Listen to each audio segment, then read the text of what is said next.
بسم اللہ الرحمن الرحیم۔ بہت سے لوگ یہ پوچھتے ہیں کہ جو ہماری نمازیں قضا ہو گئی ہیں ان کو ہم آسان طریقے سے کیسے ادا کر سکتے ہیں۔ آپ کو قضا نمازیں ادا کرنے کا آسان طریقہ بتایا جائے گا جس پر عمل کر کے آپ اپنی قضا نمازوں کو بآسانی ادا کر سکتے ہیں۔ اگر کسی شخص نے بلوغت کے کافی عرصہ گزر جانے کے بعد نماز پڑھنا شروع کی ہو یا کبھی پڑھتا ہو کبھی چھوڑ دیتا ہو، اس پر لازم ہے کہ زندگی سے متعلقہ ضروری کاموں کے علاوہ سب کام چھوڑ کر نمازوں کی قضا شروع کر دے۔ وہ اس وقت تک قضا نمازیں ادا کرتا رہے جب تک اس پر غالب گمان کے مطابق تمام قضا نمازیں ادا نہ ہو جائیں۔ اگر اس دوران اس کی موت آ جائے تو اللہ تعالیٰ سے افضل امید ہے کہ اس کی بخشش ہو جائے گی۔ اللہ تعالیٰ ارشاد فرماتا ہے کہ جو شخص بھی اپنے گھر سے اللہ اور اس کے رسول صلی اللہ علیہ وآلہ وسلم کی طرف ہجرت کرتے ہوئے نکلے، پھر اسے راستے میں ہی موت آ پڑے تو اس کا اجر اللہ تعالیٰ کے ذمہ ثابت ہو گیا، اور اللہ بڑا بخشنے والا اور مہربان ہے۔ حضور اکرم صلی اللہ علیہ وآلہ وسلم نے فرمایا، نماز دین کا ستون ہے۔ گویا نماز کو قائم رکھنے والا اپنے دین کو قائم رکھنے والا ہے، اور نماز کو چھوڑ دینے والا اپنے دین کو چھوڑ دینے والا ہے۔ ایک اور حدیث شریف میں ہے کہ جو شخص نماز چھوڑ دے وہ اللہ تعالیٰ سے ایسی حالت میں ملے گا کہ اللہ تعالیٰ اس سے سخت ناراض ہوں گے۔ اس طرح ایک دو نہیں بے شمار حدیثیں ہیں جن میں نماز چھوڑنے پر سخت وعیدیں وار ہوئی ہیں، بلکہ نماز میں سستی کرنے پر بھی طرح طرح کی وعیدیں وار ہوئی ہیں، اور جس شخص پر وعید وار ہو وہ اللہ تعالیٰ کی ناراضگی ہوتی ہے، وہ گناہ کا کام ہوتا ہے۔ اس لیے ہمیں ہر حال میں نماز وقت پر ادا کرنی چاہیے، لیکن اگر کسی کو خاص عمر میں جا کر نماز کا خیال آ جائے، وہ اپنے گناہوں سے توبہ کرے تو پھر وہ اپنی پچھلی تمام عمر کی نمازیں قضا ادا کر سکتا ہے۔ مردوں اور عورت کو اس وقت تک نمازیں قضا ہونے کا حساب لگانا چاہیے جب سے وہ بالغ ہوئیں، لیکن اگر کسی کو اپنے بالغ ہونے کی عمر کا صحیح پتہ نہ چلے تو پھر علماء اکرام سے عورت کے بالغ ہونے کی عمر 9 سال اور مرد کے بالغ ہونے کی عمر 12 سال بتائی جاتی ہے۔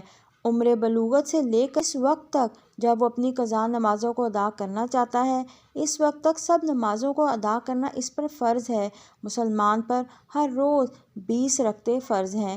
قضا نمازوں میں سنتیں اور نوافل کو شمار نہیں کیا جاتا، صرف فرض اور وتروں کو ادا کیا جائے گا۔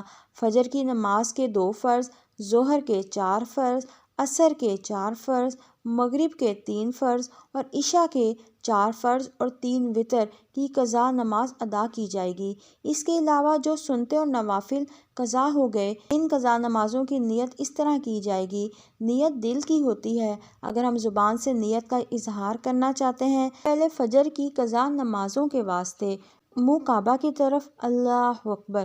قضا نمازوں کے ادا کرنے کی ترتیب: فجر، ظہر، عصر، مغرب اور عشاء کے فرض اور وتروں کی جب بھی نیت کریں گے، سب سے پہلے جو قضا ہونے والی نمازیں ہیں اس کی نیت کرتے ہیں۔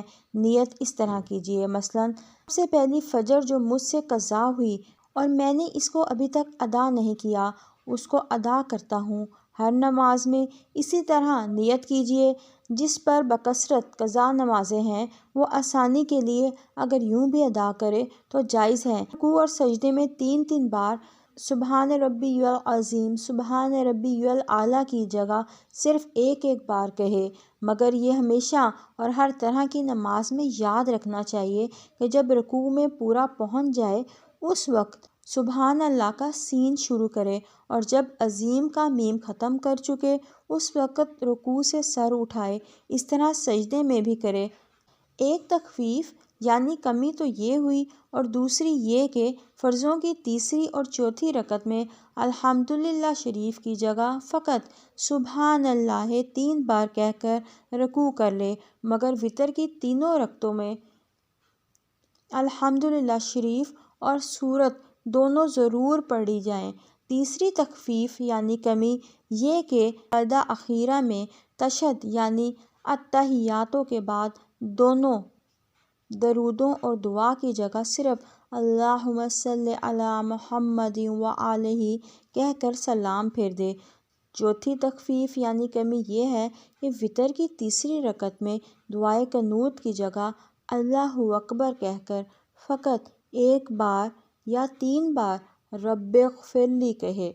یاد رکھیے تخفیف یعنی کمی کے اس طریقے کی عادت ہرگز نہ بنائیے۔ معمول کی نمازیں سنت کے مطابق ہی پڑھیے۔ ان میں فرض اور واجبات کے ساتھ ساتھ سنن اور مستحبات و آداب کی بھی رعایت کیجیے۔ اللہ تعالیٰ سے دعا ہے کہ اللہ پاک ہم پر اس رمضان المبارک میں رحمتوں برکتوں کی بارش کر دے اور ہم سب مسلمانوں کی تکلیفیں پریشانیاں اور آزمائشیں اس مبارک ماہ میں دور کر دے اور ہم سب کو اپنی رحمتوں اور برکتوں میں رکھے۔ آمین۔